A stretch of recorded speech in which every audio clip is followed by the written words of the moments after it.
중세 요 천년 어간이 완전히 인간을 종교가, 지금 말하는 이 종교라고 하는 말은 로만 카톨릭 교회를 의미합니다. 세상 그 재판권, 말하자면은 쉽게 말하자면 목사가 지금 여러분들을 종교적인 재판이 문제가 아니고 그냥 뭐 잘못되면은 어떤 종교적인 계율이 어긋나면은 바로 20년씩 막 징역을 살리고, 무섭죠. 그러니까 감히 재판권에 의해서, 그 다음에 이 지역에 살고 있는 백성들은 전부 뭐 선택의 여지가 없습니다. 내가 교회를 나갈 것인가, 절을 갈 것인가, 교회를 나갈 것인가 안 나갈 것인가에 대한 선택의 여지가 없습니다. 무조건 그 국민이면은 다 로만 카톨릭 교회의 교인이 돼야 되는 거예요. 그리고 로만 카톨릭이 정해놓은 규범에서 어긋나면은 이제 재판을 받게 되고, 그리고는 인간의 어떤 자유, 인간의 어떤 자기들의 신학적인 교리는 인간의 이성과 자유의지를 강조했지만 실제 생활에서는 카톨릭 교회의 틀을 벗어난 인간의 어떤 자유나 자유를 허락하지 않습니다. 그러니까 쉽게 얘기하면 공산사회나 마찬가지예요. 종교적 공산사회나 마찬가지죠. 이것이 천년 가까이를 지금 지배를 해온 거예요. 중세를. 그러니까 중세 사람들이 얼마나 억압되고, 종교라 그러면 무슨 생각이 들겠어요? 지긋지긋하죠.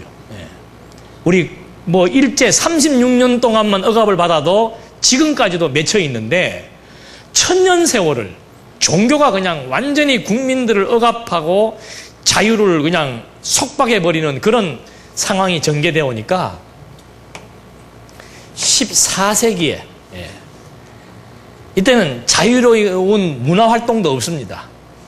그래서 14세기에 이 억눌린 것으로부터 이제 점차 이제 분출되기 시작하는 겁니다. 그것이 르네상스, 문의 부흥이에요. 다시 말하면은 문화혁명이에요. 혁명. 문화혁명이 먼저 일어난 것이죠. 14세기에. 그렇게 해서 이 르네상스라는 말은 재탄생한다는 뜻입니다. 그러니까 인간은 새롭게 탄생되어야 된다. 어떤 종교에 의해서, 이건 자유도 없고 종교에 의해서 어떤 막 사고하는 어떤 그런 자유로운 어떤 문화도 형성되어 있지 않고, 모든 것은 종교적인 계율에 의해서, 그리고 사제들의 명령에 100번 순종해야 되는 이런 진짜 웃지 못할 그런 시대가 이 시대였단 말입니다. 그래서 문해부흥이 일어나기 시작을 하면서 탈중세적인 가치, 다시 말해서 이걸 우리가 중세라고 얘기하는데, 이 중세적인 탈중세적인 가치를 좀 벗어나자 그 말입니다.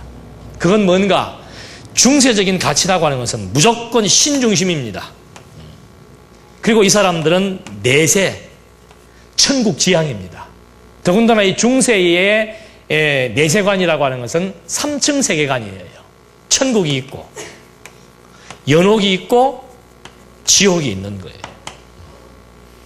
그래서 뭐 믿고 죽었든 안 믿고 죽었든 상관없습니다. 웬만큼 신앙생활, 평신도들은 거의 다 어디로 갑니까? 평신도들은 거의 다 지옥이에요.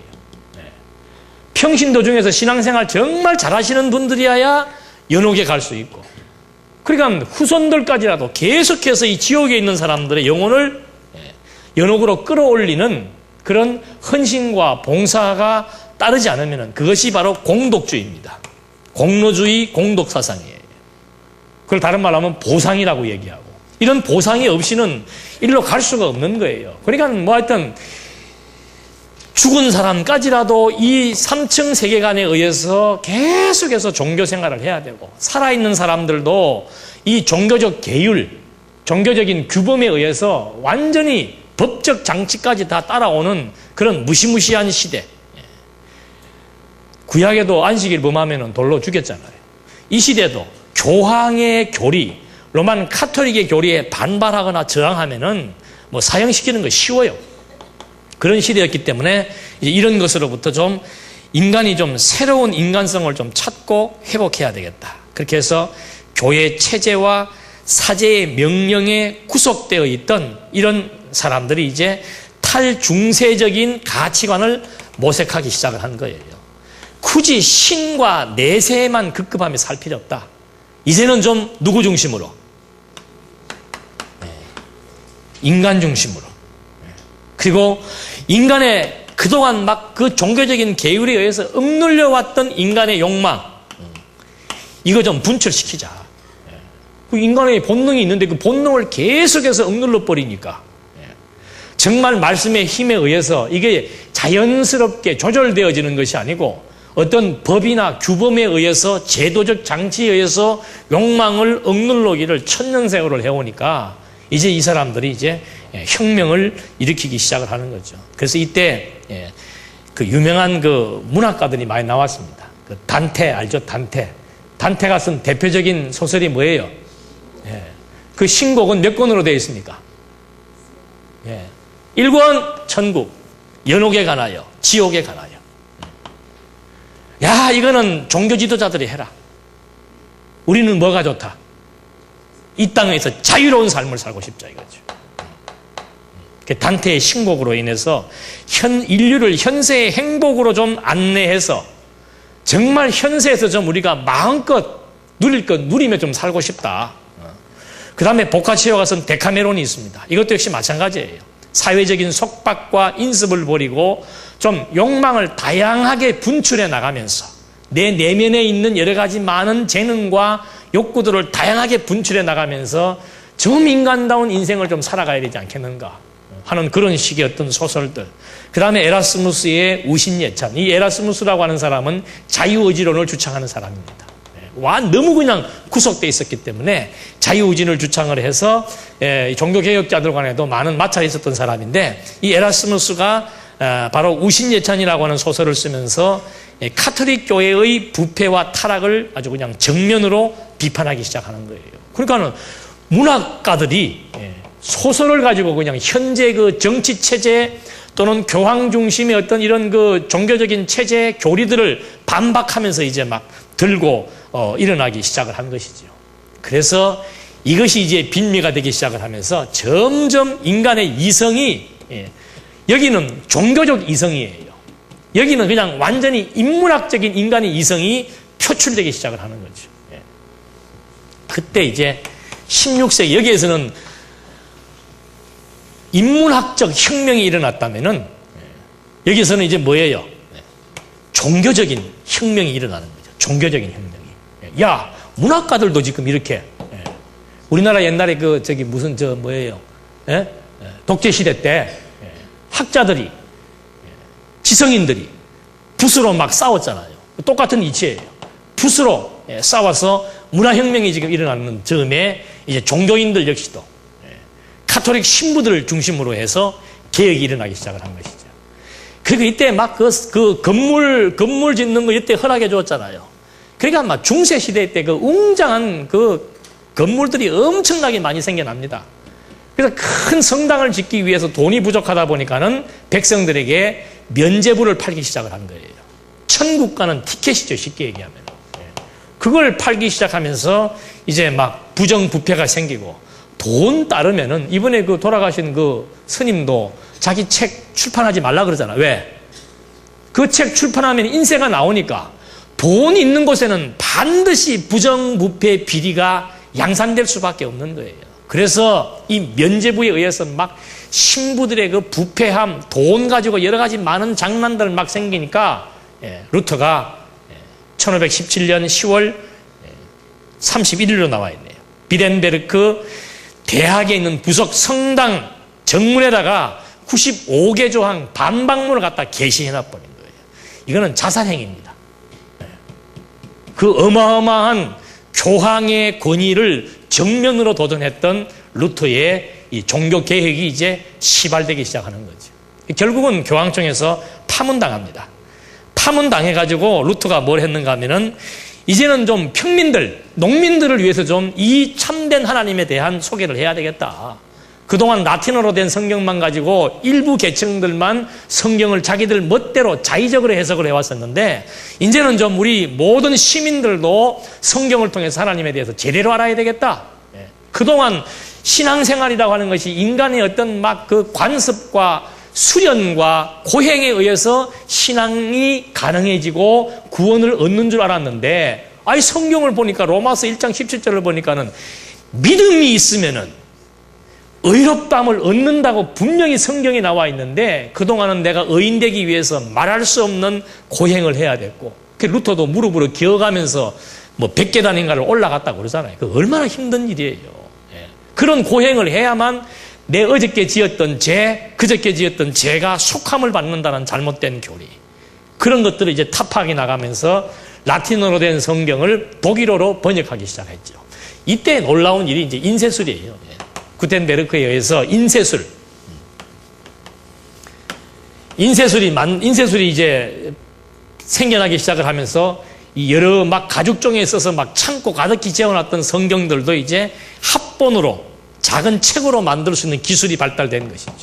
근데 이제 어려운 것은 전부 그거를 평민들을 잘 이해할 수 없는 라틴어로만 이제 많이 만들다 보니까는 안 되겠다 싶어서 루터에 의해서 이제 독일어로 번역 운동이 시작하면서 이 16세기 이후로부터 성경 번역 운동이 생기기 시작을 한 겁니다. 그러니까 이 14세기의 인쇄술이 정말 우리 기독교에 아주 그냥 대단한 기여를 했다면은 20세기에는 컴퓨터죠. 예. 컴퓨터와 인쇄술에 의해서 성경 번역 작업이 일어났다면은 이제 컴퓨터, 인터넷에 의해서는 뭐예요? 땅끝까지 확산되어지는 놀라운 역사가 이제 우리 지금 현재 보고 있지 않습니까? 우리 장안중앙교회 사이트도 아마 전 세계 어느 곳곳에 있는 교인들 지금 다 보고 있습니다. 숫자가 얼마나 되는지는 모르지만은 인터넷이 되는 곳에서는 거의 다 접할 수 있다라고 하는 이 놀라운 일들. 중국 대륙이 얼마나 넓어요. 그 중국 대륙에 언제 일일이 가서 초대교회 때처럼 말씀 전파하러 다니겠습니까? 중국 사람들 지금 거의 다 인터넷 다 됩니다. 도시 사람들은.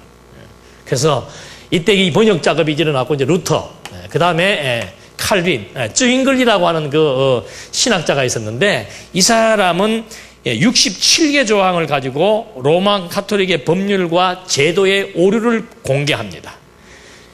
루터는 95개 조항에 반박문을 써붙였다면은 쯔잉글리는 67개 조항을 가지고 이제 잘못된 부분들에 대해서 이제 반박문을 제시했고, 그 다음에 칼빈은 내일 이제 장안교에서 칼빈을 하게 되는데, 칼빈은 1536년도에 기독교 강요를 출판하기 시작합니다. 기독교 강요는 교리서예요. 교리서. 지금 우리가 조직신학 공부하잖아요. 칼빈의 기독교 강요가 조직신학이나 마찬가지입니다. 하나님에 대해서, 인간에 대해서, 그리스도에 대해서, 구원에 대해서, 교회에 대해서. 이걸 전부 교리적으로 써가지고 그 대상이 누군가? 로만 카톨릭이에요. 로만 카톨릭의 신과는 이런 것인데 잘못되었고, 성경적인 신과는 이런 것이다.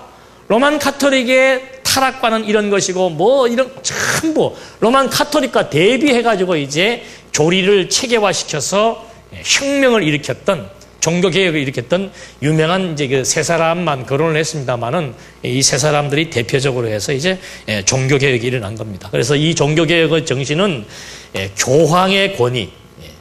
교황의 권위를 타파하고 성경의 권위, 교황보다 성경의 권위가 우월하다. 그 다음에 교황에게 주어진 속죄권,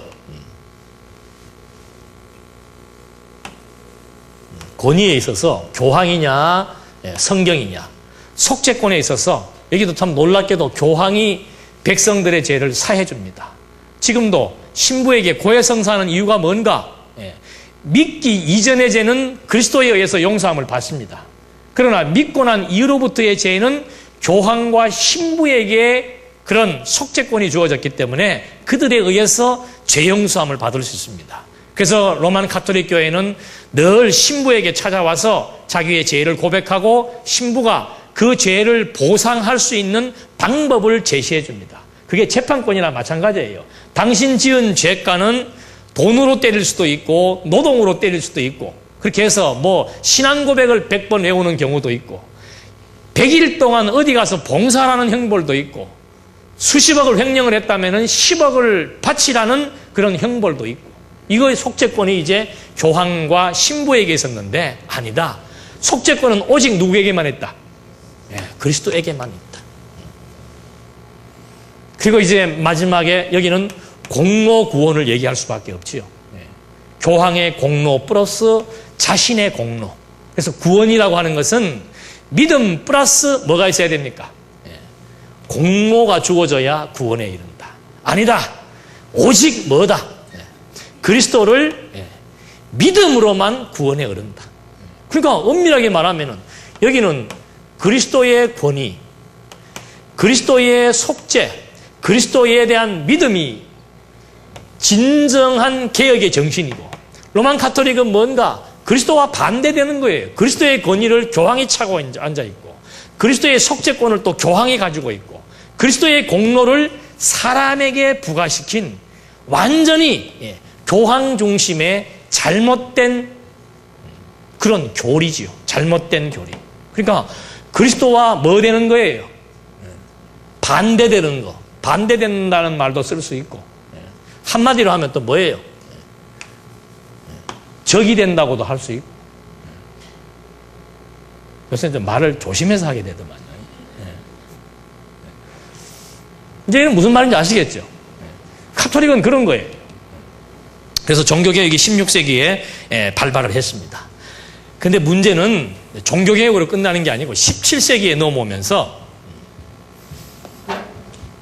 지금 제가 앞에서 요걸 그려놓은 것은 이게 이제 중요한 하나의 신관에 대한 흐름이 되기 때문에 제가 저걸 지금 그려놓은 겁니다.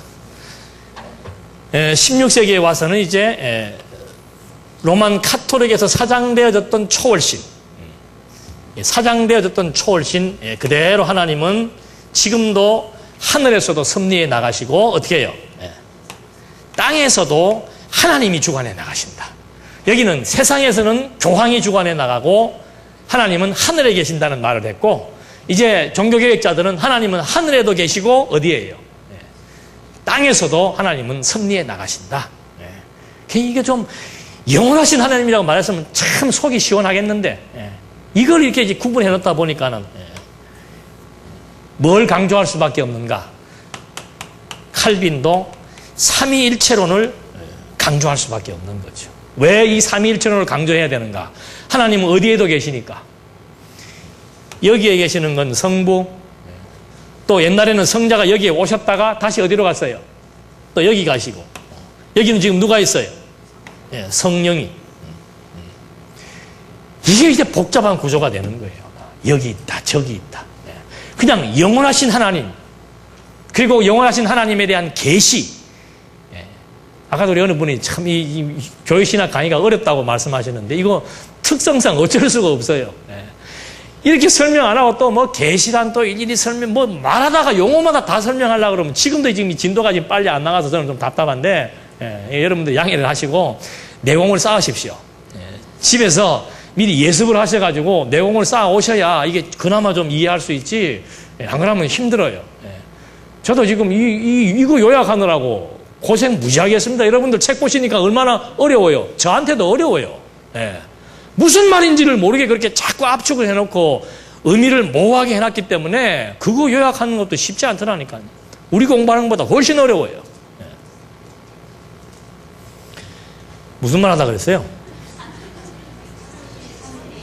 삼위일체. 그래서 이 삼위일체라고 하는 것도 이제 물론 나중에 강의할 때, 신론할 때 나오겠습니다만은, 이 초월신, 내재신으로 구분하는 이런 사상이 저 플라톤 때부터 주어졌던 저런 이원론적 구조에 의해서 계속해서 이렇게 자꾸 보이지 않는 세계와 보이는 세계를 나누어서 인식하려고 하는 인식 방법. 이게 참 우리에게 있어서 영원하신 하나님을 이해하는 데 큰 장애 요인이 되는 거예요. 영원하신 하나님을 이해하는데. 그 다음에 이제 이게 17세기로 넘어오니까 17세기에서는 다시 또 혁명이 일어납니다. 여기는 문화혁명, 종교혁명, 그 다음 뭐예요? 과학혁명이 일어나는 거죠. 그래서 이때는 이제 막 과학자들이 등장을 합니다. 그래서 뭐 코페르니쿠스에 의해서 지동설, 그전에는 로만 카톨릭에 의해서 천동설이 주장을 했었죠. 이것도 설명 안 하랍니다. 다음에 이거 어려운 과학 나오면은 곽경도 집사님에게, 철학적인 거 골치 아픈 거 나오면 우리 박원기 교수님에게 알아서들 전담해서 물으시고, 저는 이 개괄적인 것만 말씀드릴게요. 과학혁명이 일어나서 이제 뭐 뉴턴의 미적분법도 여기에서 나오게 되고 하는데 문제는 뭔가 하면 이 과학혁명이 일어나서 이제 사람들이 점점 14세기 때부터 뭘 강조하기 시작합니까? 인간의 힘을 과시하기 시작하는 거예요. 그래서 이성에 대한 파워가 생기기 시작을 하는 겁니다. 자율적 이성. 여기는 그나마 종교에 묶여가지고 종교에 의한 이성을 얘기했는데 여기는 이제 완전히 자율적인 이성이 지금 점점 부각되기 시작을 해서 과학혁명에 의해서 자리 잡은 신관이 어떻게 되는가? 여기도 초월신. 초월신은 말 그대로 이 선이 있어요. 이 선은 초월신은 어디에 계신다? 신이 없다는 건 아니고 하늘에 있다고 치고 이 세계는 뭐에 의해서? 이 세계는 이치에 의해서 신이 제동걸어 놓은 과학적 원리와 과학적 원칙과 과학적 이치에 의해서 세계는 돌아간다. 그래서 여기서 이제 과학적 이성이에요. 여기는 인문학적 이성이고 여기는 철학적 이성이며 신학적 이성이고 그 이성을 주장을 하되 하여튼 여기서는 이제 과학이 모든 것의 판단의 기준이 되기 시작을 합니다. 과학이 판단이 되니까 아까도 말씀드린 대로 이성이 부각되게 되면은 제일 먼저 거부당하는 것이 뭔가 초자연적인 사건이에요. 초자연적인 사건. 그러니까 초자연적인 계시. 하나님이 당신을 계시하실 때 어떤 자연적인 것을 통해서도 계시를 하시고 자연을 초월한 초자연적인 것들을 통해서도 계시를 하시는데 과학적 이성이나 합리적 이성이나 인문학적 이성들은 그 과학적으로 판별되지 않은 것들은 전부 다 이거는 뭐예요? 다 단절시켜 버리는 거예요. 그건 논하면 안 된다 이 말이죠. 그래서 과학적으로 인정될 수 있는 것 해서 초자연 계시를 부정을 하게 되고 인간의 이성에 최고의 권위를 부여하면서 과학은 경험과 만나잖아요. 내가 실제로 경험할 수 있는 것, 실제로 감각적으로 느낄 수 있는 것 이런 것들에 의해서만 이제 점점점 강조를 해서 계시에서 무엇으로? 이성으로. 계시 종교에서 이성으로 이제 탈바꿈하기 시작합니다. 그 다음에 종교에서 도덕으로. 종교적인 어떤 계율과 관습을 이제 다 타파해버리고 그냥 인간은 신과 인간의 관계는 건덕이라고 얘기할 수 있고 인간과 인간의 관계는 도덕이에요. 그러니까 여기는 이제 초월신이니까 제껴놓고 이제는 좀 우리들끼리 도덕 중심의 사회, 이성, 과학적 이성을 중심으로 한 사회 이걸 좀 개발하고 만들어 나가서 정말 과학적인 노력으로 말미암아 질병과 가난과 전쟁이 없는 파라다이스를 여기다가 우리가 구축을 하자. 이것이 과학혁명의 정신입니다. 그래서 과학이 이제 굉장히 발달을 하게 되고 그 다음에 이제 인식의 주체가 인간의 과학적 이성이 하나님을 판단하고 하나님을 수납하고 믿는 기준이 되어버리는 거예요. 그래서 우리처럼 막 성경 전체가 다 하나님의 말씀으로 이제 믿지 않고 과학적으로 입증될 수 있는 것들에 의한 것들만 받아들이는 편협적이고 부분적인 이제 성경관과 신앙관을 갖게 되는 거죠. 그렇게 해서 17세기 후반부터는 이제 점점 개혁 신학이 17세기 후반부터는 밀리기 시작을 하는 겁니다. 그래서 이때 태동되는 신학을 우리 이제 스콜라 신학이라고 얘기하는 겁니다. 이것도 다음에 이제 철학 시간에 깊이 있게 공부하시고 이건 뭔가 전부 사변 철학이에요. 인간들의 어떤 생각에 의해서 신은 이럴 것이다. 인간의 생각에 의해서 예수는 이럴 것이다. 인간의 생각에 의해서 종교는 이래야 된다. 전부 인간의 생각과 사고 중심으로 신학을 체계화시키는 것. 이제 교의에 대한 서론에서 말하겠습니다마는 신학이라고 하는 것은 인간이 만들어내거나 인간의 사상이나 인간의 생각이나 인간의 경험에 의해서 주어지는 것이 아니고 이건 완전히 뭐예요? 계시 종교예요. 계시 종교. 하나님 자기 계시로부터 출발되어지는 건데 이제 중세에 문화와 과학이 이제 새로운 세계의 가치관으로 부각되면서부터는 전부 이제 신학조차도 인간들의 사고와 경험의 밑바탕에 의해서 신학을 체계화시키기 시작한다 이 말입니다. 그러니까는 성경에서 말하고자 하는 성경신학 근본적인 성경 신학은 이제 점점 사라지기 시작을 하고 완전히 인문학적 또는 과학적 그런 이성에 의한 신학들이 체계화되기 시작한다는 거죠. 이래서 18세기로 넘어오면은 이제 그 다음에는 또 깨야 되는 거예요. 깨기 위해서 나오는 신학이 뭔가 하면 계몽주의 신학입니다. 요 과학, 문화혁명 다음에 종교개혁이 일어났습니다. 종교개혁 다음에 과학혁명이 일어났습니다. 과학혁명 다음에 이제 계몽주의라고 하는 계몽주의, 뭐 신학, 철학 다 여기에 함의될 수 있습니다. 18세기에. 그렇게 해서 인간의 평등권을 주장을 하기 시작하고 인간의 어리석음을 깨우친다는 말이 계몽이잖아요. 그동안 종교라고 하는 이 답답한 틀 아래 갖추어졌던 그런 잘못된 생각들을 이제 우리가 깨쳐버리고 정말 인간 중심의 철학과 인간 중심의 인간을 위한 도덕과 인간을 위한 신학을 좀 우리가 만들어야 되겠다고 해서 이때 이제 인간의 존엄성, 사실은 인간에게는 존엄성이라고 하는 용어 자체가 성립될 수가 없는 거죠. 존엄이라고 하는 개념이 성립될 수 있는 대상은 하나님 한 분밖에 없어요. 그런데 여기는 이제 신을 이 위쪽으로 올려놓다 보니까는 결국은 이 세상의 주인공은 신이 아니고 신은 일로 배제해버렸잖아요. 초월시켜버렸기 때문에 여기 이제 이 무대의 주인공은 인간이다 보니까는 인간의 존엄성을 강조하게 되고 인간의 자유를 강조하게 되고 그래서 이때 이제 많은 사람들이 인간의 평등의식과 더불어서 존재론이 나옵니다. 존재론. 왜? 뭐가 참으로 존재하는 것인가? 존재한다는 것이 뭐가 진짜 존재한다는 것이 뭐냐? 그 다음에 인식론. 뭐가 참인 줄 알아야 되는가? 도대체 그동안은 로만 카톨릭이 말해왔던 그 신, 로만 카톨릭이 조작해 놓았던 그 신관, 그게 진짜 존재인 줄 알았고 천국이 참 존재인 줄 알았고 참 실존인 줄 알았는데 그거 보니까 허구적인 것도 많고 모순적인 것이 많더라 이 말이죠. 그래서 정말 뭐가 정말 존재란 무엇인가, 그 다음에 내가 안다는 것은 무엇인가, 그리고 무엇을 해야 되는가, 그게 가치론이지요. 무엇을 한다는 것은 가치 부여가 되어야 무엇을 할 수 있잖아요.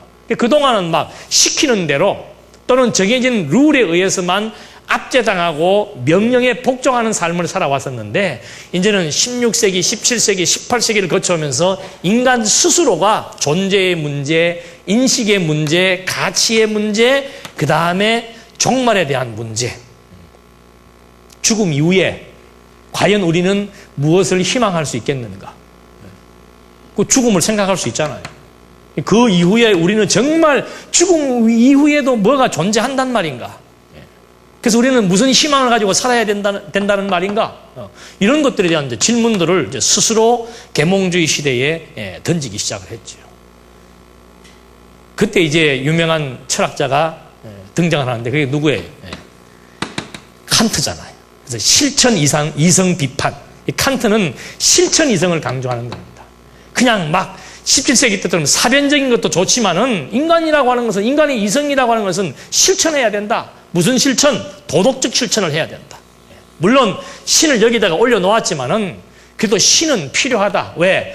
도덕적 실천을 가능하게 하기 위한 하나의 힘으로서 이용 가치가 있다 이 말입니다. 왜? 신의 말 안 들으면은 도덕적 기준도 신의 이름 하에 하나씩 체계화시켜서 신의 말을 들으면은 복을 받고 안 들으면은 저주받고, 이게 지금 복과 저주라고 하는 것이, 여러분 복이라고 하는 거 우리 쉽게 생각하면 안 돼요. 인간은 무엇을 떠나 살 수 없습니까?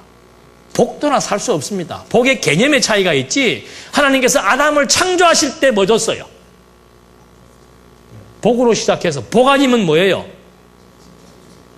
도 아니면 뭐예요? 예? 복 아니면 저주예요. 그 인간이 복, 저주를 벗어나서 살 수 있는가? 살 수 없습니다. 제일 무서워하는 게 뭔가? 복과 저주예요.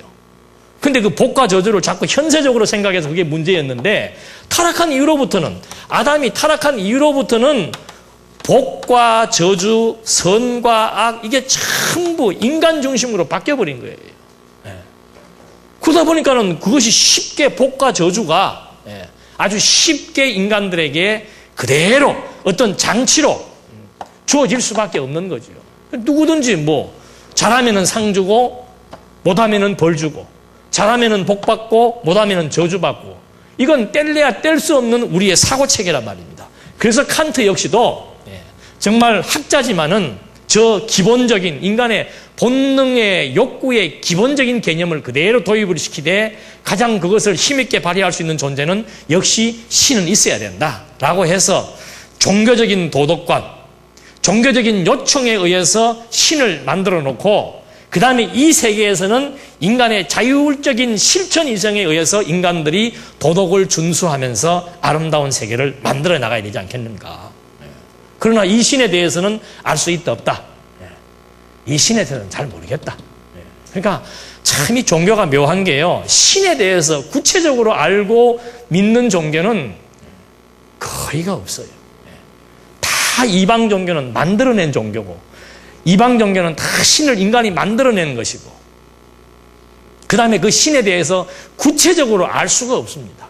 그저 막연한 신사상에 의해서 신의 말 잘 들으면 복받고 신의 말 안 들으면 저주받는 이 기본 원리에 다 충실해가지고 그 이상을 넘어서는 종교관이 거의 없습니다. 거의가 아니고 없죠. 그래서 이 기독교와 이방 종교가 다른 것은 뭔가? 기독교는 말 그대로 인간으로부터 찾아올라가는 종교가 아니고 신이 인간에게 뭐예요? 찾아오신 계시 종교이며 성경을 왜 주었는가? 성경은 전부 뭐예요? 성경의 내용은 말씀은 말씀인데 그 내용이 뭐냐고요? 언약과 성취인데 그래 그 내용이 뭐냐고요? 누구에 대한 얘기예요? 신에 대한 얘기. 인간에 대한 얘기가 아니에요. 성경은 신에 대한 얘기입니다. 신에 대한 얘기. 근데 오늘날도 성경 피면은 신에 대한 얘기보다는 신은 잠깐 언급을 하고 어떤 신으로? 복과 저주를 내리는 신으로 잠깐 언급을 하고 그 다음에 모든 내용들은 다 누구 중심으로 푸는 거예요? 그게 이제 분별이 안 된다는 거지, 사람들이. 다 성경 읽고. 여러분, 하나님께서 리브가에게 쌍태를 주었잖아요. 왜 쌍둥이를 갖게 한 겁니까? 그리고 쌍둥이가 뱃속에서부터 어떻게 해요? 부모가 제일 가슴 아픈 일이 뭐예요? 누가 싸우는 거? 나는 다 참 그 성경 그렇게 보는 사람 보면 참 신비롭고 존경스럽더라니까. 그걸 그렇게 풀어요. 여러분, 부모가 제일 가슴 아픈 일은 자녀들끼리 싸우는 겁니다. 가인과 아벨도 뭐예요? 형제간이잖아요. 형제간에 질투에 의해서 형이 동생을 죽여버리잖아요. 큰놈 뱃속에서부터도 싸우고 나와서도 싸우고 다윗의 후손들도 그냥 형제간에 살상극을 벌이고 야곱의 12아들 가운데서도 또 한 놈 때문에 나머지 11명이 어떻게 해요? 또 미워하고. 부모님들 어떻게 해야 되겠어요? 부모님들 어떻게 해야 되겠어요? 지금 이 시대에 어떻게 해야 되겠습니까? 3분 동안 기도하십시다. 성경은 그런 얘기 하는 거 아니에요. 하나예요, 하나. 하나님은 이런 분이시다. 그러니까 언약과 성취라고 하는 하나님을 계시하신 그 원리가 없으면은 그렇게 해석하는 거에 대해서 왜 잘못되었는지에 대해서 지적을 할 수가 없고 본인들도 모르는 거예요. 내가 볼 때는 싸우는 거 맞잖아요. 싸우면 됩니까? 안 됩니까? 안 되죠. 그거 뭐예요? 그거 도덕적으로 나쁜 거죠. 여러분, 절대 예수 믿는 가정, 형제간에 싸움이 일어나는 것은 누구 책임입니까? 부모들이요. 자녀를 위해서 뭐 하라? 울라 그랬지. 울라. 그렇게 나간다. 그게 윤리 도덕적인 강해라 이 말입니다. 그래서 이렇게 지금 도덕 중심으로 이제 18세기의 칸트에 의해서 점점 이제 변화가 되다가 이때는 이제 신, 여기는 이제 할 말은 많고 저도 시간에 제약 안 받고 하랍니다. 그냥 몇 타임을 하든지 그냥 할 때까지 해서 벌크업 교회신학 마쳐드릴게요. 18세기 계몽주의 때는 불가지론, 알 수 없는 신이라도 하나 이렇게 만들어 놓았습니다. 그리고 여기서는 실천 이성에 의해서 도덕적 신이, 쉽게 얘기하면 도덕적 신이 이 피조 세계를 다스려 나가도록 그런 이제 장치를 해놓게 됩니다.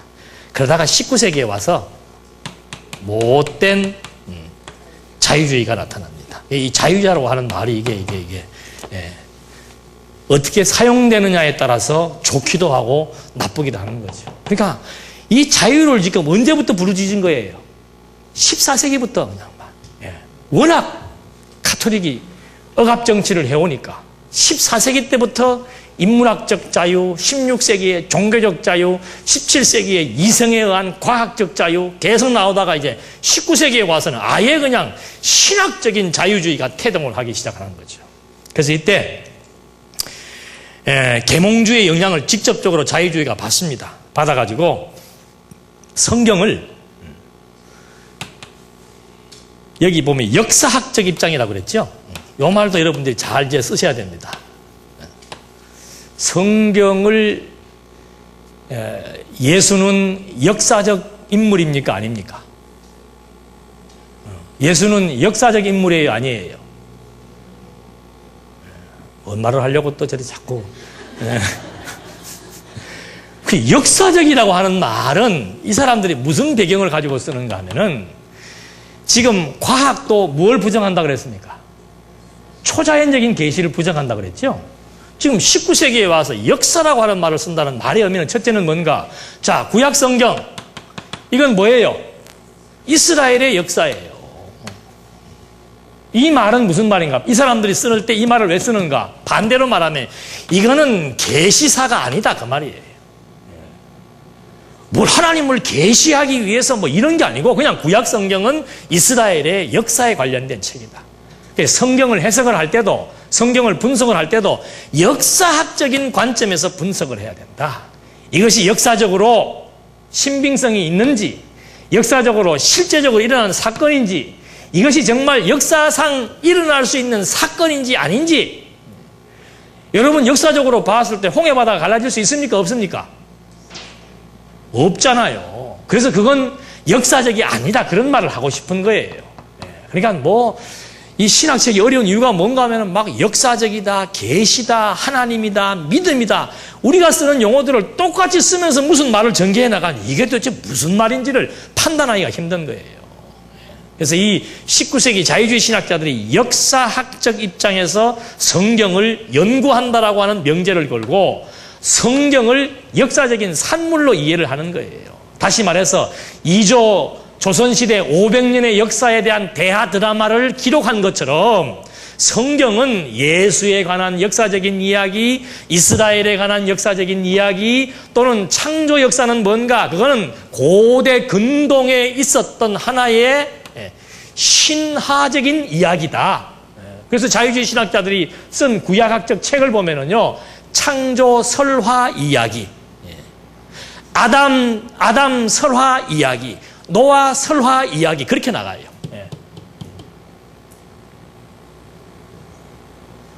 그래서 이제 계속해서 이 사람들 역시도 인간의 이성을 중심으로 해서 역사적인 것과 역사적이 아닌 초역사적인 것 이런 것들을 이제 점점점 구분하기 시작을 하면서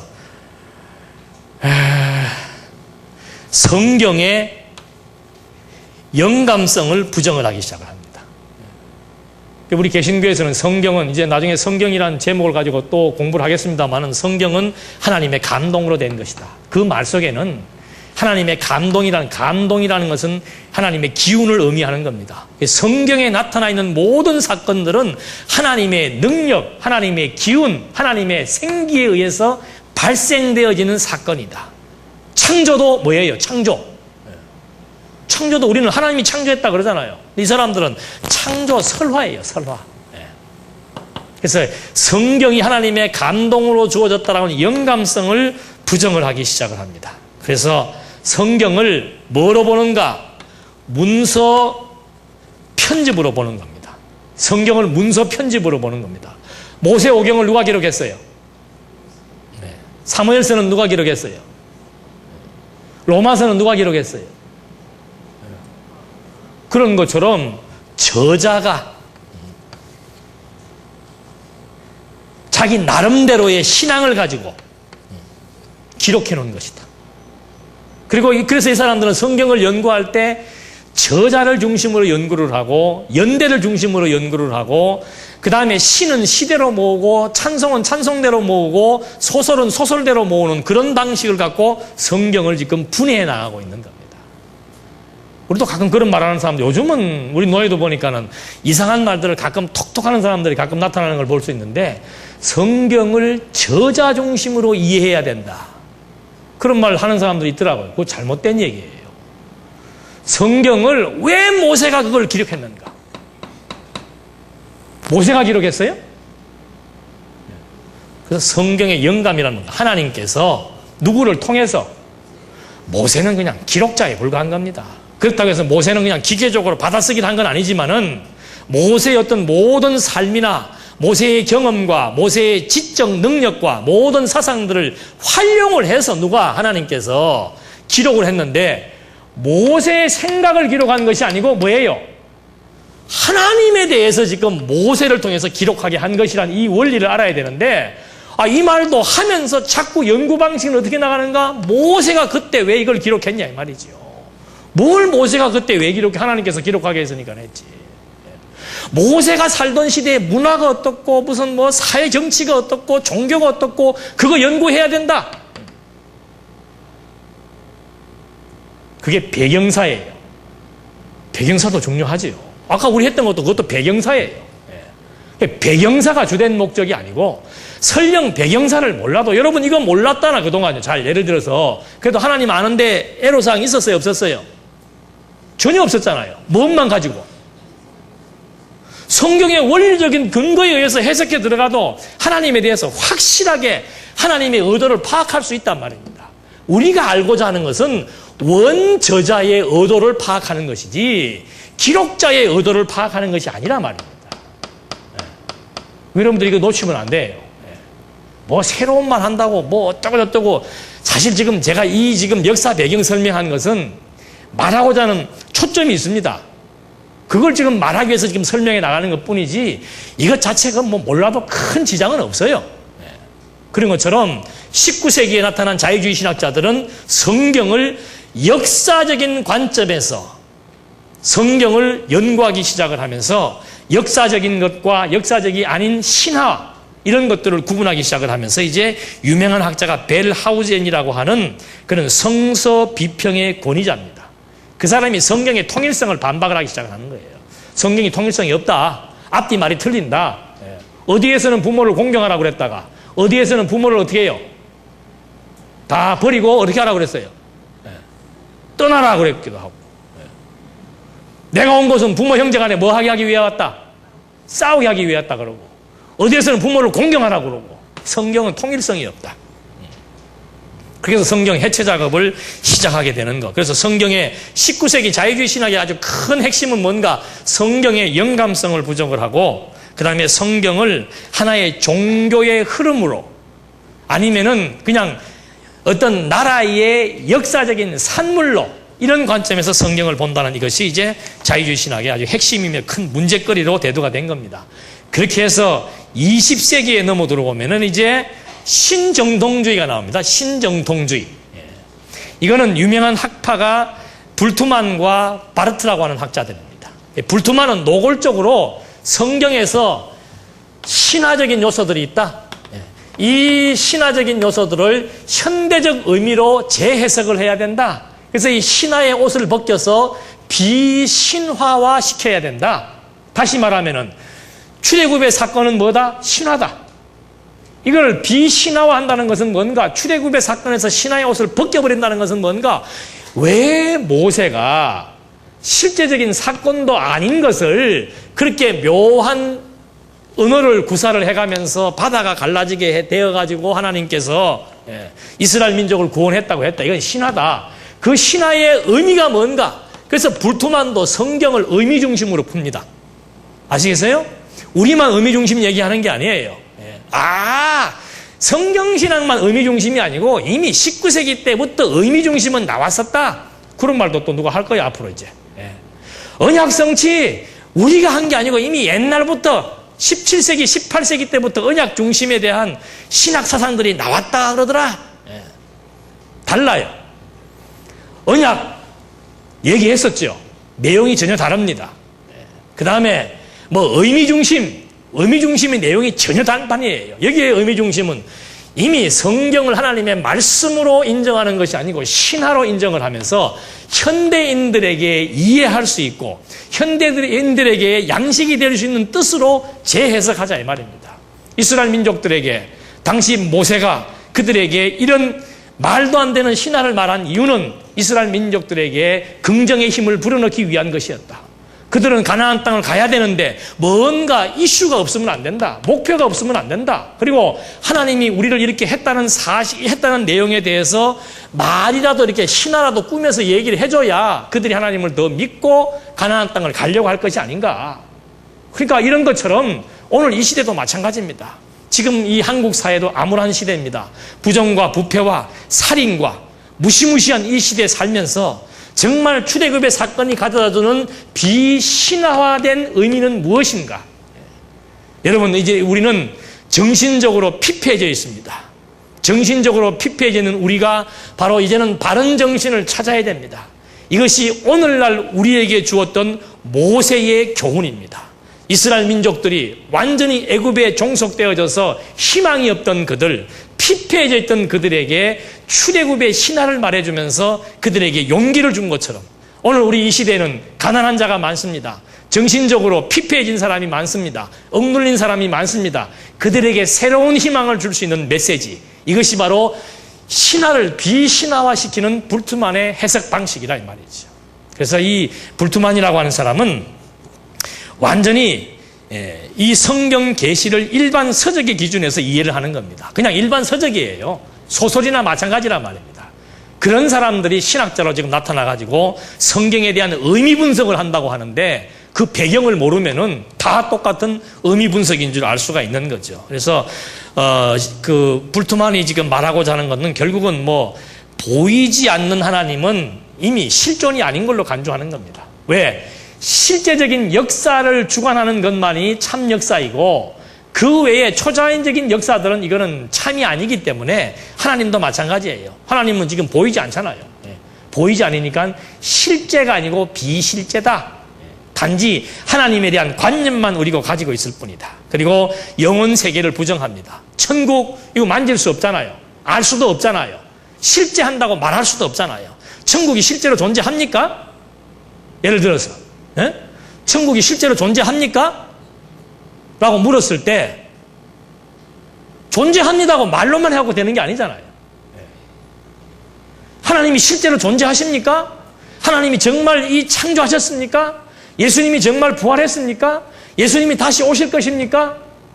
라고 물었을 때 뭐라고 말하실래요?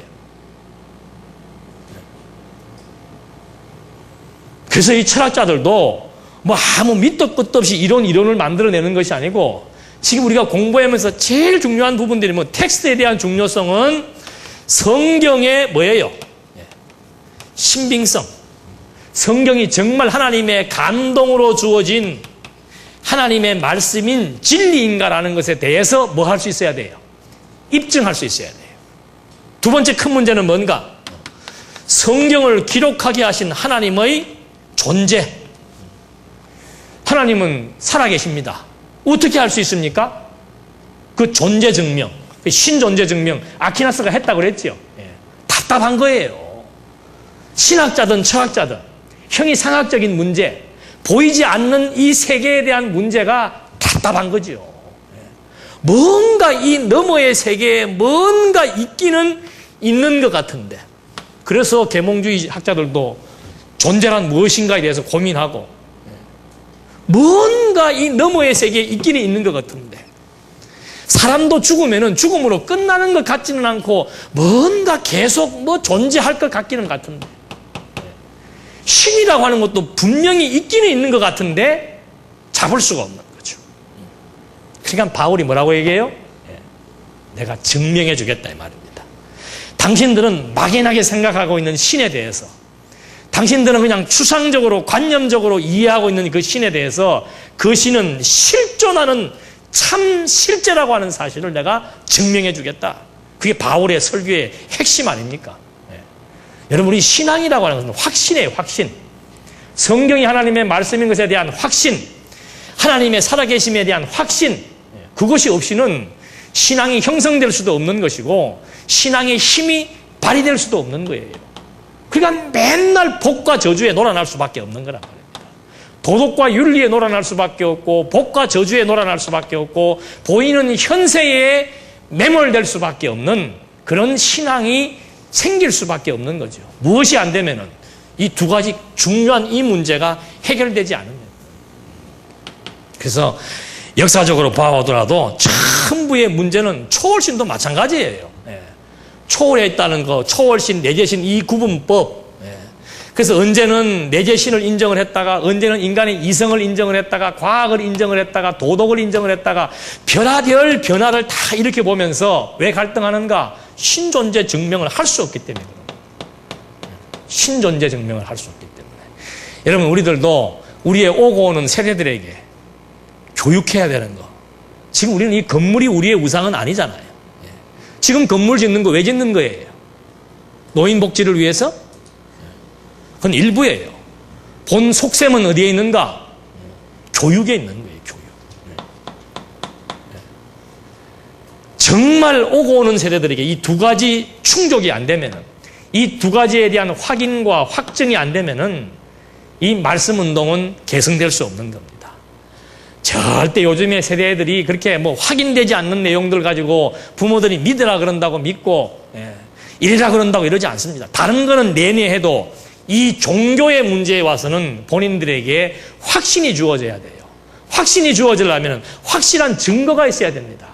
그 증거를 깨닫고 이해할 수 있는 원리가 우리 성경신학에 있다는 거.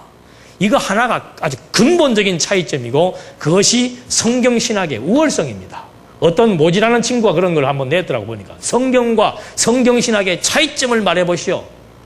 빈정거리려고 하는 거 같아 내가 보니까. 누가 그 토를 달달아 놨더만 그만 깐죽거리다고 해놨더라고.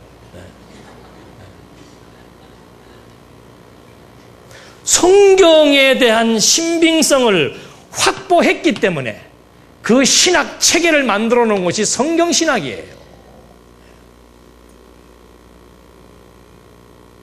이거 입증 안 되면 성경 맨날 있으면 뭐예요? 이거 있으면. 그러니까 칼바르트가 말씀의 신학입니다. 칼바르트의 신학은 말씀의 신학입니다. 근데 그 말씀의 신학을 어떻게 분류하는가?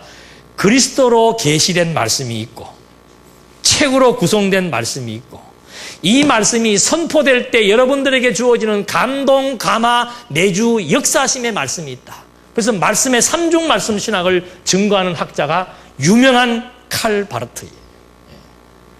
왜 이렇게 뭔 말씀을 복잡하게 나누는가? 뭐가 안 되니까? 하나님의 말씀이라고 하는 그 신빙성을 확보할 수 있는 원리가 없으니까. 사실은 오늘 지금 이 구속사 신학과 언약 성취자 신학을 맞았다 설명을 했던 시간이 작아버렸네. 여러분, 우리 지금 이거 공부하는 게요, 아이고, 이 말씀은 복 받는 게 아니고, 뭐가 어떻고, 이 말씀은 들으면 마음이 편안하고, 이 말씀이 진짜고, 이 말씀이 옳고, 뭐가 어떻게 달라서 옳다는 얘기예요.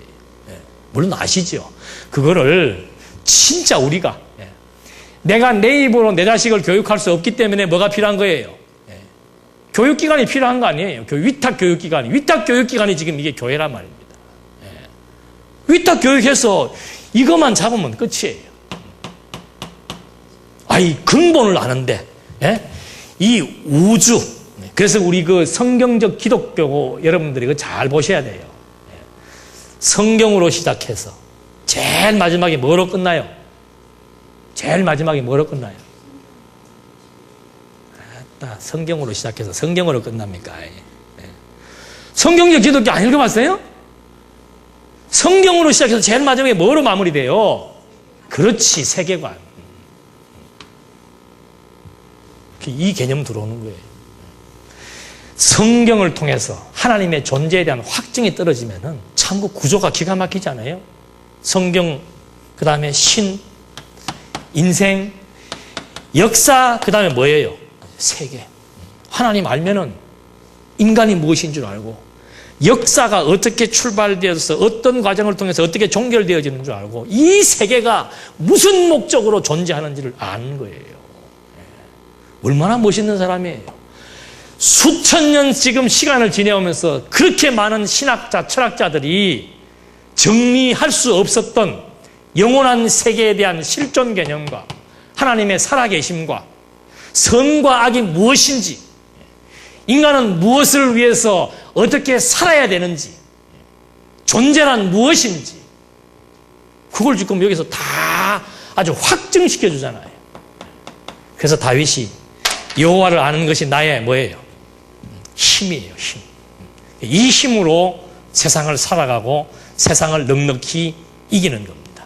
다음 시간 좀 미리 예습 좀 해오시고, 구속사 신학과 언약 성취사 신학이 도대체 무엇이 어떤 내용이며 어떻게 다른지를 설명을 하면서 교회 신학에 대한 서론을 같이 마치도록 하겠습니다. 기도하시겠습니다.